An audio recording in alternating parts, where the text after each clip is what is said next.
Hey guys, so quick answer for you about the Vivo Y03. If you're looking for the answer, if it has the fingerprint sensor, no it doesn't. When I'm going to look here, you see right here that the design fingerprint sensor type not supported. Now there are articles for some reason saying that for security it includes a rear mounted fingerprint sensor. And I can just look here, was this written by AI?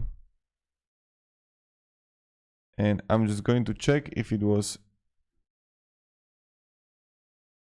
written by AI, because if it was, then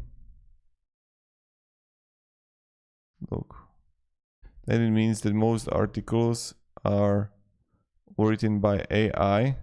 Okay.